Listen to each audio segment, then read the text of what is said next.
Hi అండి. ఎలా ఉన్నారు? రీసెంట్‌గా H1, H4 వీసా ఎంట్రీస్ అన్నీ గూడా క్యాన్సిలేషన్ అవుతున్నాయి అండ్ ఆటోమేటిక్ రీషెడ్యూల్ అవుతున్నాయి. అది గూడా మార్చ్ నుంచి జూన్ మిడ్ వరకు అని చెప్పాను. నాకైతే పర్సనల్‌గా ఇన్‌స్టాగ్రామ్, వాట్సాప్‌లో మెసేజ్ చేస్తున్నారు.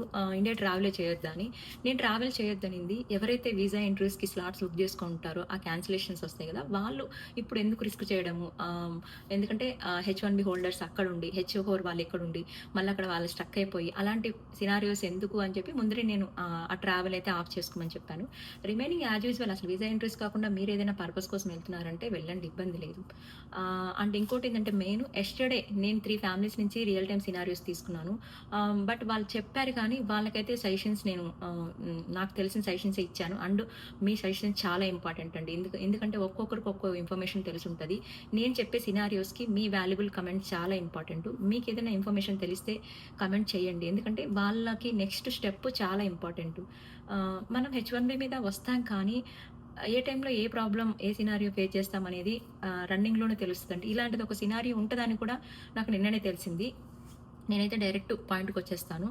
ఈ సబ్‌స్క్రైబ్‌లు, లైక్‌లు, షేర్‌లు నెక్స్ట్ వీడియోలో చూసుకుందాము.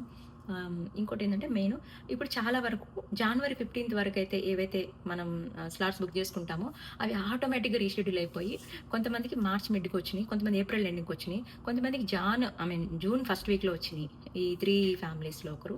అండ్ మెయిన్ ఏంటంటే ఇప్పుడు వాళ్ళు ఎంప్లాయరు ఆహ్, ఆహ్, కాంటాక్ట్ చేస్తే సరిగా రెస్పాండ్ అయితలేరనన్నారు. ఎంప్లాయర్ కనెక్ట్ అవ్వకపోతే ఇమిగ్రేషన్ అటానమీని కాంటాక్ట్ అవ్వండి. ఇమిగ్రేషన్ అటానమీ వాళ్ళే మనకి ఏదైనా చెప్పగలరు. ఏదైనా లూప్ హోల్స్ ఉంటే, ఏ చిన్న లూప్ హోల్ ఉన్నా గూడా వాళ్ళు మనకి చెప్తే అట్‌లీస్ట్ మనం అది పట్టుకొని మ్యాక్స్ మార్చి తర్వాతే ఏదైనా మనం వీసా ఇంటర్వ్యూ అటెండ్ అవ్వడానికి ఛాన్సెస్ ఉన్నాయి. అట్‌లీస్ట్ అటెండ్ అయ్యేటప్పుడు కొంచెం క్లారిటీగా వాట్ ఈస్ వాట్ అనేది మనం అతను చెప్తే ఆ రూల్స్‌ని మనం ఫాలో అవ్వచ్చు. అండ్ చాలామంది కంపల్సరీ పబ్లిక్‌లో పెట్టాలా? సోషల్ మీడియా అని అంటున్నారు. కంపల్సరీ పెట్టాలండి. మీరు స్లాట్ ఒకవేళ ఓకే అయింది, ఇంటర్వ్యూకి వెళ్తున్నారంటే గనక ముందే ఈ లింక్డ్ఇన్ ప్రొఫైల్ కంపల్సరీ పబ్లిక్‌లో పెట్టుకోండి. అండ్ మీకు చెప్పాను లాస్ట్ వీడియోలో. మీ క్లయింట్ నేమ్ ఏదైతే ఉందో అక్కడ మెన్షన్ చేస్తారు. అట్ ది సేమ్ టైమ్ మీ డాక్యుమెంట్‌లో నేమ్ ఒక నేమ్ ఉంటది. అది ఒక్కసారి 2 చెక్ చేసుకోండి. అండ్ ఇంకొకటేంటంటే కొంతమందికి క్యాన్సిలేషన్ మెయిల్ రాలేదంటున్నారు. అలాంటి వాళ్ళు compulsory day by day mail check చేసుకోండి. Day by day mail check చేసుకోండి. ఇప్పుడు మెయిన్ H1బీ వాళ్ళు చేసే మిస్టేక్ ఏందంటే ఢిల్లీలో ఈజీ ఉంటది. బాంబేలో కష్టం ఉంటది.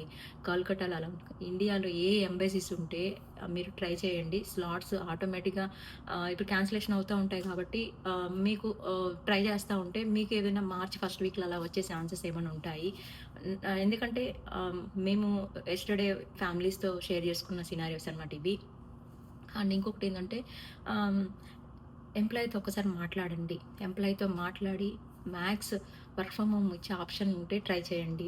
ఇక్కడ మ్యాక్స్ 2 వీక్సే వర్క్ ఫ్రమ్ హోమ్ ఇస్తారు ఇండియాలో వర్క్ చేయడానికి. అంతా కూడా రీసెంట్‌గా జరిగిన సినారియో. తను 3 ఇయర్స్ తర్వాత వీసా స్టాంపింగ్‌కెళ్లారు కదా! అప్పుడు ఆహ్, ఆహ్, ఇం ఇంటర్వ్యూలో ఎదుర్కొన్న సిట్యుయేషన్ అనమాట.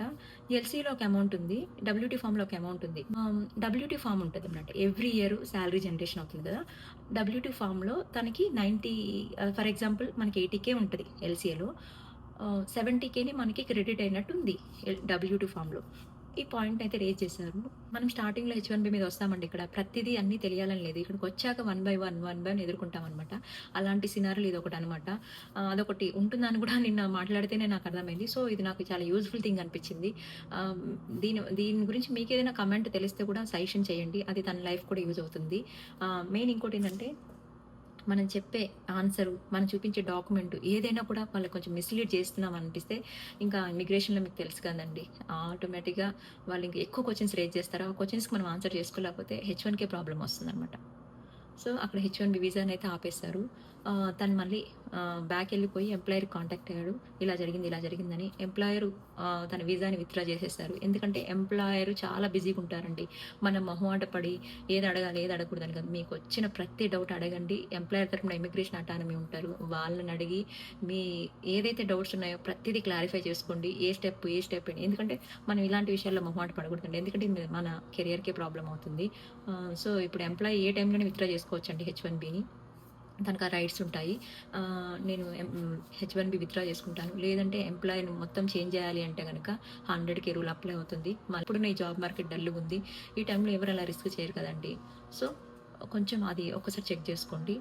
సెకండ్ సినారియో ఏంటంటే H4 అంటే డిపెండెంట్ పిల్లలు ఇక్కడున్నారు. H1B ఎంప్లాయీ లైక్ వీసా స్టాంపింగ్‌కెళ్లారు ఇండియాకి. తనది వీసా ఇంటర్వ్యూ క్యాన్సిల్ అయిపోయి ఆటోమేటిక్ రీషెడ్యూల్ ఎప్పుడైందంటే మార్చి ఎండింగ్‌కి అయిందనమాట. సో, ఇప్పుడు తను అక్కడ, ఫ్యామిలీ ఇక్కడ. ఒక్కసారి ఆలోచించండి అదెంత. ఒక పక్క జాబ్ టెన్షన్, ఒక పక్క ఫ్యామిలీ టెన్షన్. సో, ఇప్పుడు ఈ టైంలో మనం ఏదైనా సజెషన్స్ ఇవ్వగలమా అంటే, ఇక్కడుండే ఫ్యామిలీకి ఏదైనా సపోర్ట్ చేయడమే తప్పించి, తనకి మనమేం చేయలేము. ఎంప్లాయర్, క్లయింట్ ఏదైనా చేయగలాలి. ఎందుకంటే తనది కమ్యూనికేషన్. అది కావాలని చేసింది కాదు. టైం అనమాట అది. ఇలా అందరికి క్యాన్సిలేషన్ అవుతాయి, రీషెడ్యూల్ అవుతాయని ఎవరికీ తెలీదు కాబట్టి. అండ్ సో, మీ సజెషన్స్ ఏమన్నా తనకివ్వగలిగితే మీరు కమెంట్ చేయండి. థర్డ్ సినారియో వచ్చేసి H1B వాళ్ళు ఇక్కడున్నారు. H4 ఫ్యామిలీ వాళ్ళు ఎళ్లారు. ఎందుకంటే H1B వాళ్ళకి 2027 వరకు ఉంది వీసా వ్యాలిడిటీ. H4 వాళ్ళకి డిసెంబర్‌తో ఎండ్ అయిపోతదని చెప్పి వాళ్ళు ఎళ్లారు ఇంటర్వ్యూకి అటెండడానికి. వాళ్ళకి ప్రాబ్లమ్ లేదండి. అదైతే నేను డైరెక్ట్ చెప్పగలను. వీళ్ళైతే వాళ్ళకి ఇప్పుడు హాలిడే సెషన్ లాగా ఎంజాయ్ చేయమని చెప్తాను. పిల్లలు స్కూల్ అంటారా లైట్ అండి. ఈ టైం చిన్న చిన్న పిల్లలు కాబట్టి పెద్ద ఫరక్ పడాల్సిన అవసరం లేదు. కొంచెం హ్యాపీగా ఇది హాలిడే టైం అనుకోని వాళ్ళకైతే డైరెక్ట్‌గా నా సజెషన్ చెప్పేస్తున్నాను. ఈ 3 మంత్స్ మళ్ళీ మీకు మార్చి తర్వాత ఏదో డేట్ వచ్చుంటది కదా! ఆ టైం వరకు ఎంజాయ్ చేయండి పిల్లలతో. మీరు అట్‌లీస్ట్ ఇక్కడ లేకపోవడం వల్ల కొంచెం తను కొంచెం సఫర్ అవుతాడేమో గానీ, మీరైతే ఏ టెన్షన్ లేదు. H4 వాళ్ళకి ఏ టెన్షన్ లేదండి. మెయిన్ వీసా హోల్డర్స్‌కి కొంచెం ఎఫెక్ట్ ఉంటుంది. ఎవరైతే H1B వాళ్ళు ఇంటర్వ్యూస్ అటెండ్ అవుతున్నారో. మామూలు సినారియోలో అనుకో ఒక జాబ్ కాకపోతే ఇంకో జాబ్ వస్తది. యూఎస్‌లో మల్టిపుల్ జాబ్స్ ఉంటాయి. ఒక 1 మంత్, 1 ½ మంత్‌లో జాబ్ వస్తది. ఇప్పుడున్న జాబ్ మార్కెట్ డల్‌గా ఉంది. దట్టు ఈ హాలిడే సీజన్ ఒకటి నవంబర్, డిసెంబర్ చాలా కాల్స్ తక్కువుంటాయి. సో, ఇప్పుడనేది కొంచెం ఒకవేళ కాల్స్ వచ్చి ఇంటర్వ్యూ అంతా ఓకే. జాబ్ కొట్టాలన్నా ఇట్ విల్ టేక్ టైమ్ అనమాట. దట్ టూ బ్యాడ్ లక్ ఏందంటే మనం యూఎస్‌లో లేము. ఇండియాకెళ్ళున్నాం వీసా ఇంటర్వ్యూకి అటెండ్ అవ్వడం కోసం. అది కూడా క్యాన్సిలేషన్ అయితదని మనకు తెలీదు. ఆటోమేటిక్‌గా రీషెడ్యూల్ అయింది కాబట్టి it will take at least 3 months మీరిక్కడ రావాలి అంటే. ఈ 3 మంత్స్ మీకు వర్క్ ఫ్రమ్ హోమ్ ఆప్షన్ ఇస్తారా? అంటే అది ఏమో ఎగ్జాక్ట్‌గా తెలీదు. అది మీకు, మీ క్లయింట్‌కి, మీకు మీ ఎంప్లాయ్‌కి ఉన్న కన్వర్జేషన్ అనమాట. వీలైనంత వరకు ఎంప్లాయ్‌తో మాట్లాడండి. క్లయింట్‌ని రిక్వెస్ట్ చేసుకోండి. మీ సినారియో అంతా చెప్పండి. నిజంగా మీ వర్క్ వాళ్ళకి అవసరం ఉంది అనుకుంటే మోస్ట్‌లీ ఇక్కడ 2 వీక్స్ ఇస్తారని విన్నాను. మీకలా ఒకవేళ వర్క్ ఫ్రమ్ హోమ్ ఆప్షన్ ఇస్తే మీ లక్ అండి అది నిజంగా. అలా కాకుండా ఈ ఎంప్లాయర్ కాపోతే ఇంకో ఎంప్లాయీ, ఈ క్లయింట్ కాపోతే ఇంకో క్లయింట్ అని మనం ఈ టైంలో కొంచెం నెగెటివ్‌గా థింక్ చేశామంటే అది చాలా బిగ్గెస్ట్ మిస్టేక్ అండి. ఎందుకంటే మీకు తెలుసు 100,000 రూల్ అనేది. అంటే $1,00,000 ఫీ. మనకి సేమ్ ఎంప్లాయర్ ఉండి క్లయింట్ ఎంతమంది మారినా ఓకే కానీ ఎంప్లాయర్‌ని మనం చేంజ్ చేస్తున్నామంటే ఈ టైంలో ఎవరైతే H1B ట్రాన్స్‌ఫర్ పెట్టుకుంటారో అది బిగ్గెస్ట్ మిస్టేక్ అండి. కొత్తగా ఎవరైతే మనం ఎంప్లాయర్‌ని చేంజ్ చేసుకుంటున్నామో, ఆ ఎంప్లాయీ మన తరపున గవర్నమెంట్‌కి 100,000 ఫీ పే చేయాల్సొస్తది. ఇప్పుడున్న జాబ్ మార్కెట్ డల్‌గుంది కాబట్టి, అలా ఎవరైతే రిస్క్ చేయరని నేను అనుకుంటున్నాను. సో, వీలైనంత వరకు మేనేజబుల్ అయ్యేటట్టే చేసుకోండి. సో, అలా రిస్క్‌లన్నీ కాకుండా ఎంప్లాయర్‌తో మాట్లాడండి. మీకెవరైనా వర్క్ ఫ్రమ్ హోమ్ ఆప్షన్ ఇచ్చే క్లయింట్ ఎవరైనా దొరికితే ఆహ్, బెటర్ అండి. అలా ఉన్నారేమో ఒకసారి మీరు జాబ్ ఆపర్చునిటీ సెర్చ్ చేసుకోండి. మీకు వర్క్ ఫ్రమ్ హోమ్ ఇచ్చే క్లయింట్ దొరికేలాగా చూసుకోండి. కొంతమందేంటంటే వేరే కంట్రీస్ నుంచి ఎంట్రీస్ చేసుకోవచ్చు కదా! వేరే కంట్రీస్ నుంచి మనం రావచ్చు కదా! అంటున్నారు. కొన్ని ట్రావెల్ బ్యాన్ అనేది ఉంది కదా! కొన్ని కంట్రీస్‌కి H1బీ బ్యాన్ చేశారు. సో, ఎనీహౌ మనకు ఆ ఆప్షన్ అయితే లేదు. ఎందుకంటే హోమ్ కంట్రీస్‌లోనే స్టాంపింగ్ జరగాలని రూల్ పెట్టారు కాబట్టి, మనం తప్పని పరిస్థితుల్లో అక్కడుండే స్టాంపింగ్ చేసుకొని రావాలి. వేరే కంట్రీస్ నుంచి రావడానికి లేదు. హ్మ్. అండ్ నా రియల్ టైమ్ అయితే సినారియోస్ మీతో షేర్ చేసుకున్నానండి. మీరేదైతే సజెషన్స్ పెట్టాలనుకుంటున్నారా లైక్ ఆహ్, కమెంట్‌లో పెట్టండి. వాళ్ళకి చాలా యూజ్‌ఫుల్ అవుతది. మెయిన్ ఇది యాక్చువల్లీ నేను ఇవాళ చాలా బిజీగున్నాను. ఆహ్, ఆహ్, ఇవాళ మా మ్యారేజ్ డే.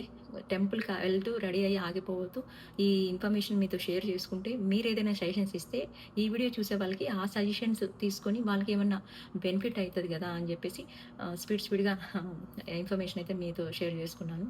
హ్మ్. వీడియో నచ్చితే లైక్ చేయండి. ఇందాక చెప్పలేదు లైక్ ఇప్పుడు చెప్తున్నానని గాదు. Thanks for watching. Coming with more updates with real time scenarios.